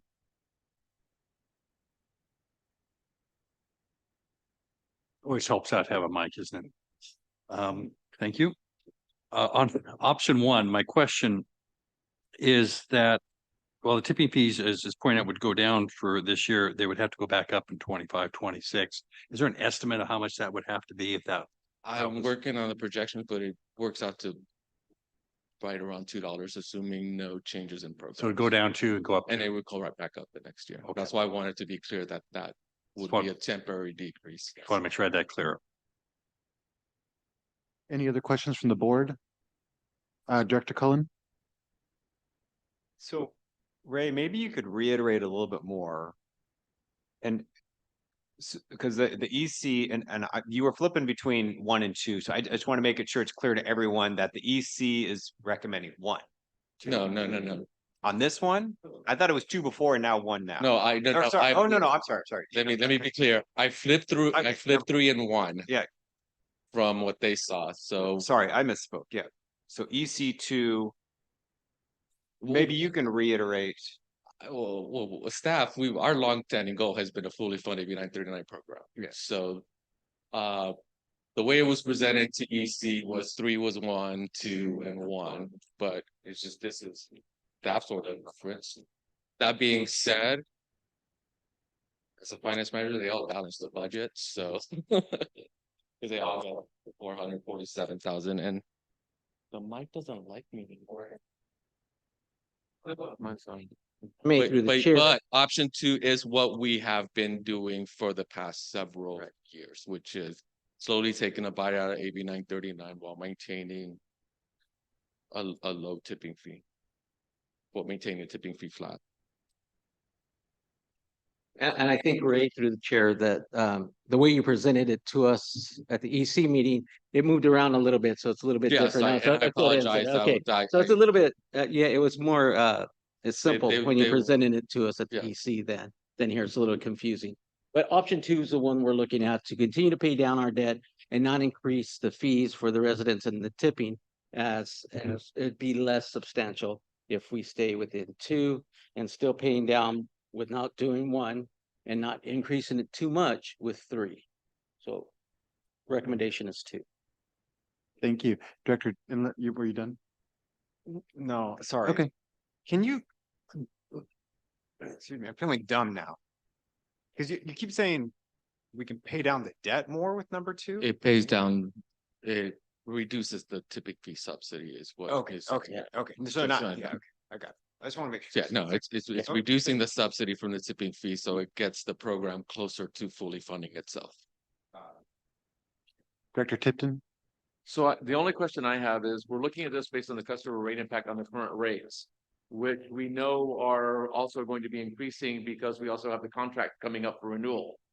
So how is that going to go through and further impact the rate of the impact to the individual residents? That would be I know they're still in the process of negotiating those contracts, and those contracts wouldn't be effective this fiscal year. They're working on those contracts for the following. Right, and that's my concern is because we're going to see that increase on top of this increase. Yeah, I can't give you a projection yet, because we're still waiting for proposals for both the haulers. We're expecting those in the next couple of weeks, between now and say the first week of February is what we've been promised. Okay. So again, our component, what you're saying there really is, there may be other increases beyond ours. Right. Our increase will be the same regardless of whether it's this year's contract or the new contract. Right, because based on the original fees, the original impacts to the residents that we saw on the original contracts that were proposed for this coming year would be, I dare say, ludicrous to present those to our residents as nearly a 50 to 75% increase in fees. So we need to keep that in mind when we're addressing the fees that we're going to be increasing from our side. And if I may, through the chair, is that we considered that as well. So one of the things that we suggested to staff was that in the future, because of the 5-year that you had to do a 10-year plan, so waste management, or not waste management, Tri-Cities didn't bid. So they're now in negotiation with us in individual cities down in South County, and the numbers came out, didn't make sense. So what we said was, they already have the equipment, so they want to be in a 5-year deal instead of a 10-year deal. And understandably so, a 10-year deal will allow those new haulers to purchase the equipment, to purchase that stuff, and then pass that on. So unfortunately, now we're in a negotiation just with Tri-Cities, and we'll see where that comes. But again, it's in a negotiation, and we don't control that. No, we don't, but we still need to take that into account when we're looking at our individual constituencies. Yeah. Yeah, I just point out a couple things too in here. So if you look at those the three options, obviously. This is a nuance that's very difficult to explain, but each of the haulers has their own formula for how they distribute their costs. Right. You've got hauling fees, you've got fuel fees, you've got our organics fee, you've got our landfill tipping fee, AB 939 fee. Each hauler is required to figure out how they're going to cover that within the overall customer rate. And so they're all different. So you'll see a couple of them, you know, the King City isn't really affected much under any of the three proposals. The county actually, their costs go down with option 3 versus 1. And so it is a subtle, it's sort of a subtlety, but the bottom line with this whole thing really is that, you know, we can only control our part of the cost, right? The haulers are going to come back. We're expecting they're going to come back with something that's hopefully at least close to what they're currently paying, and which will be substantially more competitive than the RFP proposals. But as Ray said, you know, the goal of the agency has always been 939 programs. These are we call these our non-landfill programs. That funding source really should be independent and not dependent on tipping fees, which are volatile. This is a fixed fee for programs that are fixed in time, regardless of the economy. We still have to have a certain number of people at the recycling centers. We still have to do the state mandated diversion education programs. And so this is smart financing for solid waste agencies to not have to, we've seen agencies that have gone through a recession and they're relying on tipping fees, and all of a sudden things are down and they've got to start laying off or doing golden handshakes. And we haven't done that. We've weathered the recessions. So part of that is the fact that the board has agreed to move to this sort of fixed revenue stream for at least one of our major funding sources.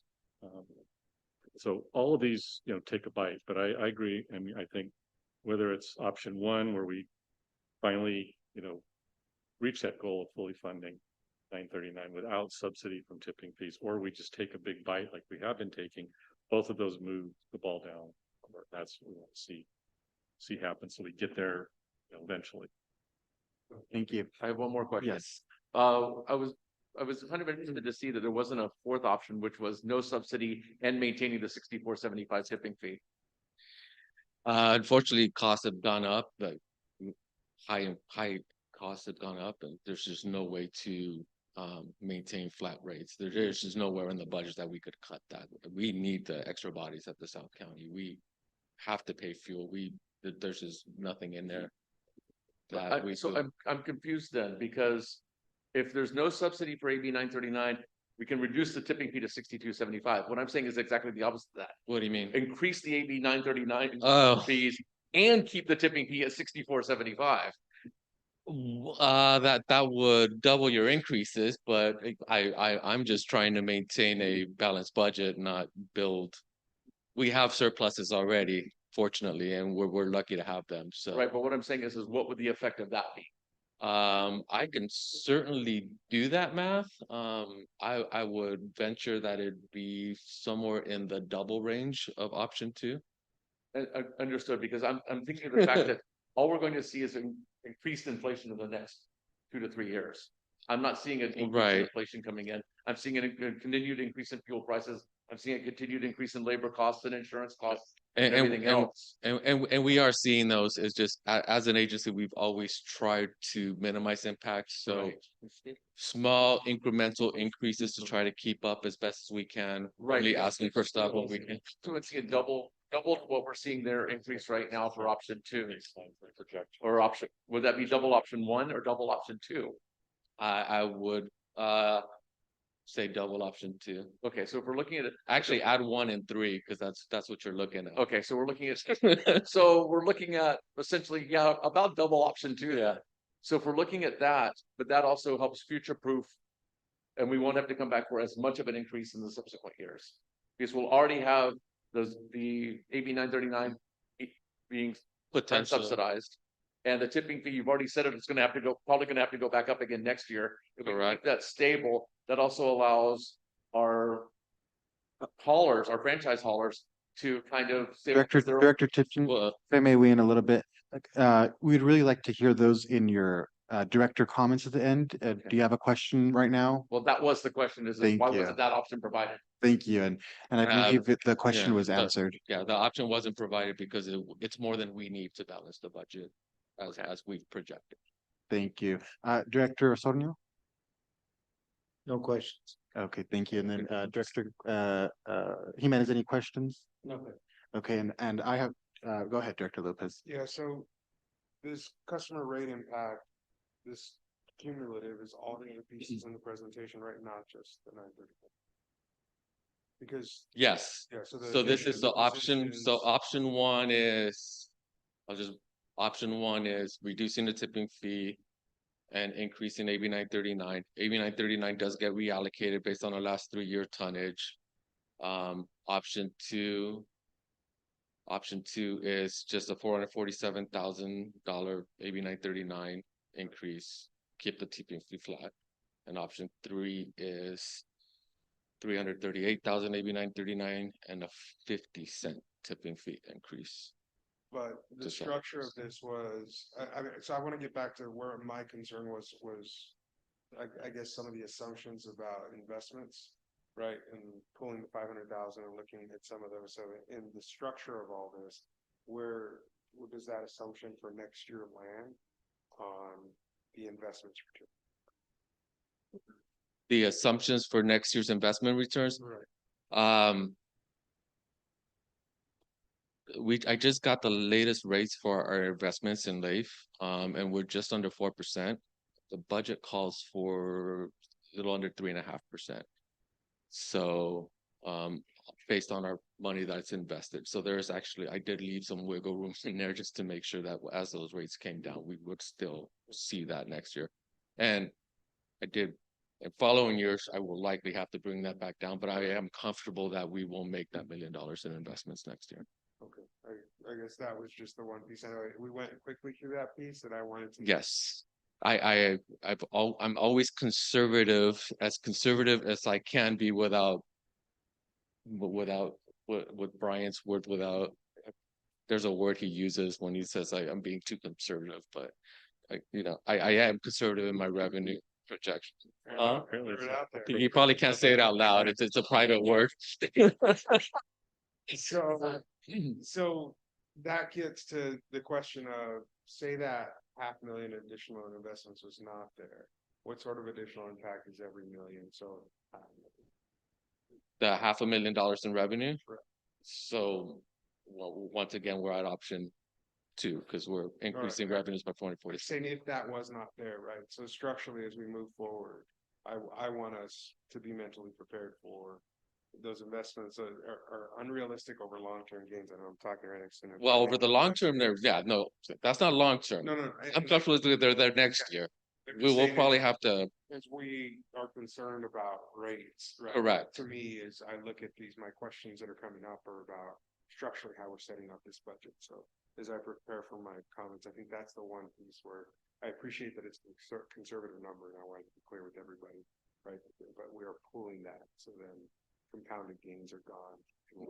Yes, so if it does, we'll have a shortfall, and hopefully my tonnage projection is if it picks it up or green waste picks it up, but that would be a mid-year budget adjustment. This is my 10th budget, and I knock on wood, I don't think I've ever told the management team that the budget we approved wasn't going to work and they had to scale back. So I do try to project conservatively, reasonably conservatively, but not too low, but something I feel very comfortable we're going to hit. And we do try to look at our expenditure budgets and ask for the things that we know we're going to need. I think to put that perspective, if that $500,000 disappeared, that's around $2 a ton Right. in the tipping fee, generates about that much. Or 85, or as Ray said earlier, 8,500 tons of new garbage was under that too. Okay, any other questions? Seeing none, we'll close. Actually, I have one question myself. Yes, sir. I wanted to get clarification. The multifamily housing is not considered commercial if that's an agreement you have with your hauler, correct? No, it's not. That being said, that your city management team and the hauler get to review the actual rates Understood. once they're proposed and how those are allocated. Got it. Thank you so much. That was my only question. We'll take it up for the public comment on this item.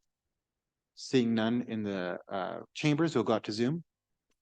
None on Zoom. We'll bring it back for comments, and also we're seeking direction on this item as well. So I'll start off with Director Church. Well, I'm on the executive committee, but I wasn't able to attend this meeting, so didn't really have the pleasure of having this discussion with management and the other the executive committee members on this. My concern is the hauler fees just keep going up, and they go up as the Board of Supervisors just looked at here with waste management. Well, it's gone up for the last few years significantly above inflation when we've had real inflation. So I look at this, I look at options 2 and 3, and 3 is just, that's what we see here is, I have a hunch that it's going to be higher, it's going to come to the customers higher than this. It's frankly with my Well, concern. this is only, Yeah, to be clear, this is only our. Yeah, I understand, but is it anything comes out? It's anything that becomes an impact is just gets inflated. I mean, but as I look at this, it's you got to deal with these rates out for from haulers bringing it in to people going to the landfill, and everything just keeps going up, and the higher it goes up, the more it leads to just illegal dumping, and there's just constant problems on that. So I'm really inclined for going with 1, even though it might very well go back up again next year. Is really where my direction is intending to go at this point.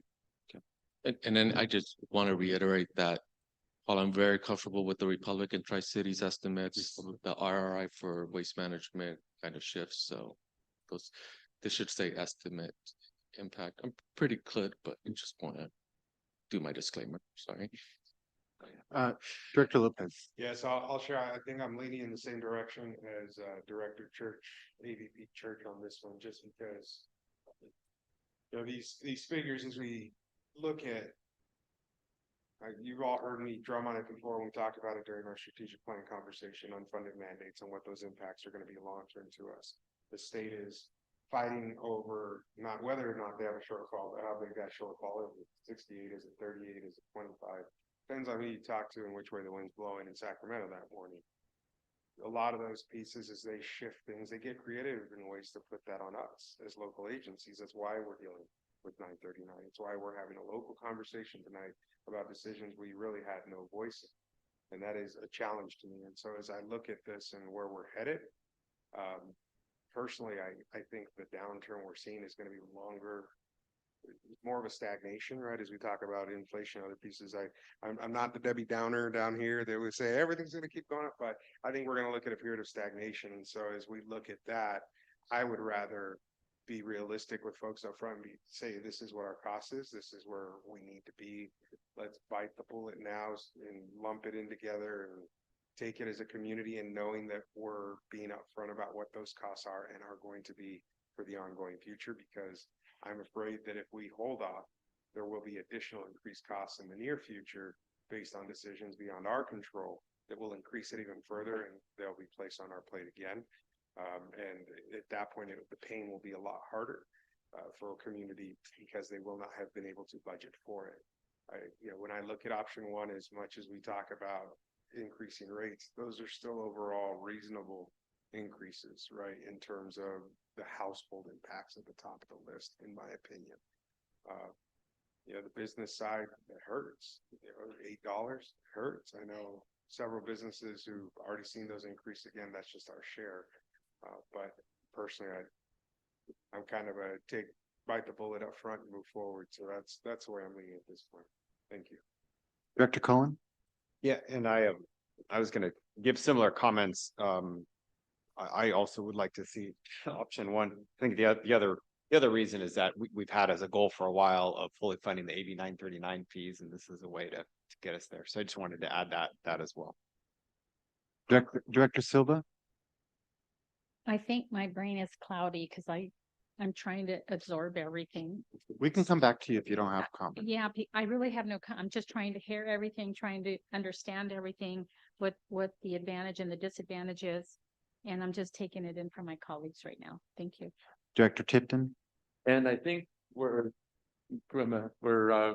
Lopez went, it was exactly the same area I was trying to go, is if we do go through, and as I mentioned, if we did go through and say, okay, we're going to fully support EV 939, but we do also maintain that tipping fee at a higher rate right now, we do kind of shield ourselves from those potential unfunded mandates and anything else that may come down the pipe. So we're more easily able to absorb those and without necessarily having to pass those on to our constituency at that time. So we don't have to have an emergency mid-year rate increase or something else like that. That gets passed on because something else pops up or because fuel costs go up or because something else goes up. So I'd actually like to see option one for right now in this, but also have the additional option come back with what it would look like with both AB 939 fully funded and maintaining the higher tipping fee. Director Osornio? I'm in support of option one. Vice President Jimenez? Yeah, I gotta go the opposite way and say option two. I think it's a less impactful on my constituents, that is, our haulers, Tri-Cities, and seeing that they're going to be coming with a thought as well. However, this is the lesser amount of the two. It goes up further in option one than it will in option two. In addition to it'd be $2 more as far as a tipping fee. I know when I take my trailer down there to go dump trash, $2, I can do $2. I think most of us do $2. But now we're asking to go a little bit higher than that on all our stuff. And although it doesn't really impact me that great, although I was a public servant, civil servant, it does impact me some. But those that are working, making the minimum wage, and those that are working out there in the fields can impact those. So my preference would be for option two. Director Silva, did you want to comment on it? If you're still thinking it. No, now the option one, it would be the decrease. And then, but you said next year we would come back to the increase. It would. Option one. Yeah. So I'll just put it back. To fully fund it. Yeah, option one would decrease the tipping fee by $2. Fully this fund next AB fiscal year. 939 for this next fiscal year. But it would bring it back or more. AB 939 would have small incremental increases going forward to keep it fully funded, and the tipping fee the following year would most likely could go up unless we have increased tonnage, which honestly right now wouldn't hold my breath that tonnage is going to keep going up for the foreseeable future. But then I would support option one. Okay, thank you. I'm in agreement with Vice President Jimenez. I felt that option two was a compromise that would lead us to having better financial, I guess, responsibility around AB 939 without increasing things too dramatically. Like, it was a good compromise option. I'd be interested in hearing from my colleagues, specifically as it relates to option one and option two, why the preference is option one or over option two, if anyone would like to weigh in. So I'm still making my decision. Do you have any? So personally, the option one piece, right? So with the decrease, it's a recognition of where we sit today. But we are fully funded 939. So moving forward in our structure, for us, it's largely, to the community, what they care about is the end of it, right? And it's how you piece it. But here, as you look at this, that $2 reduction right on the top line, but for us on internal finance, 939 is covered. And as Ray said, in the future, we're still going to have growth, but those increases are going to be a lot smaller versus understanding that we're always operating in a deficit, using other funds and finding ways to cover this 939 piece. From here forward, the increase annually will be a true up, right? Not some worthy massaging numbers to get there and getting creative. So from this point forward, then structurally, we're not putting this position again. This is the real cost of 939, and this is your real, yourself financially solving of an organization. Got it. To me, from that forward, we're fine. It's like biting the bullet, just starting on firm footing, I guess you could say. Did anyone else have anything else to add on that? Okay, so I think that's a good approach. Yeah, that makes sense to me. With that being said, now is the time to entertain a motion on this item. So happy to make a motion that we follow recommendation 1. Second. Okay, it's been properly moved and seconded with the motion being made by Director Lopez, second by alternate Vice President Church. We've already gone out for public comment, so we'll go ahead and call for a voice. Do you want to request a friendly amendment to that of? I do want to request a friendly amendment also asking for the option to include the increased tip, the non-reduction in the tipping fee. Okay, can I just, okay, I just want to clarify, just for my sake, we're eliminating option 2 and 3. Yes. And we're bringing back an option where we fully fund AB 939 and keep the tipping fee flat. Yes. Fortunately, we don't have to make a final decision till March, so yes, we can bring that back in February for further discussion if the board likes. Okay, and that's amenable to both makers and second. Okay, go ahead. I need a clarification too. So as all of you know, in February, we come back with the full draft budget, right? This is just preliminary instructions. So if I understand right, we would build the draft budget for February based on option 1, but we'll provide this same level of analysis on what the alternate would be. Patrick, we won't bring back the full budget in February. I'll bring back just a summary page, so just so that the board can see it. All right. So then when would the full budget come to In us? March. In March? In Okay. March. And For that, approval. okay. That'll be the full budget. Once you guys give me a final direction next month, I'll bring the full budget. We'll schedule a rate hearing in March and bring back the full budget with all of the detail. Okay. In it. But I will, for the next month, I will show a summary budget, which is basically the departments and the revenues. And I can squeeze 2 options in there. I'll figure it out. And do you think that's enough time to give you in order to bring that information to the board?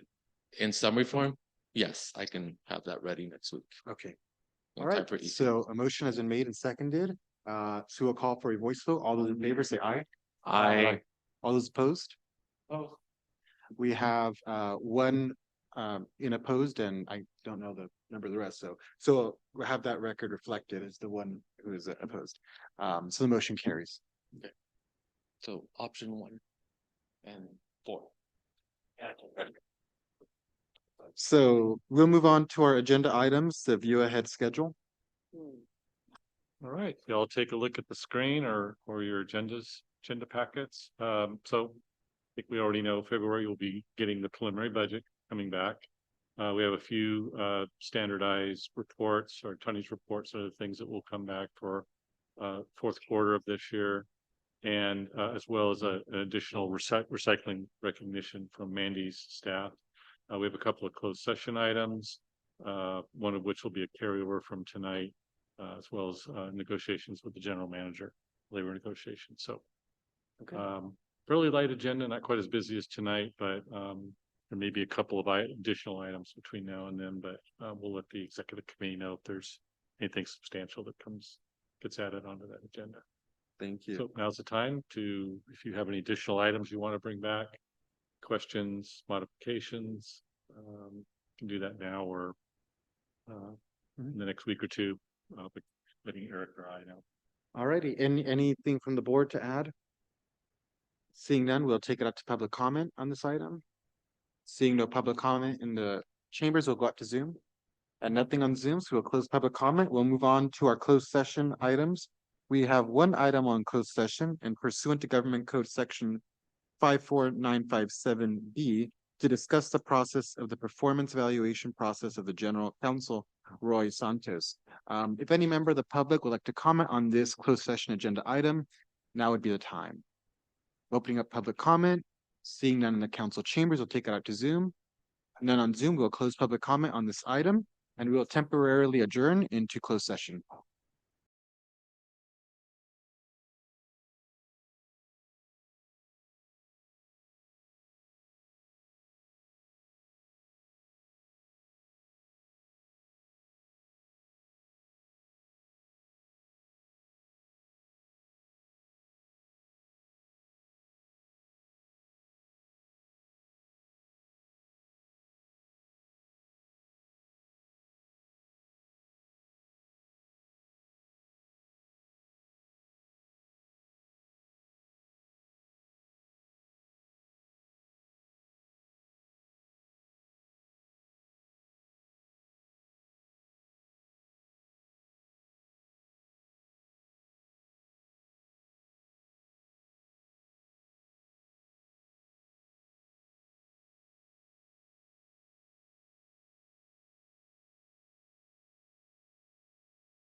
Good evening and welcome back to the board meeting for the Salinas Valley Solid Waste Authority.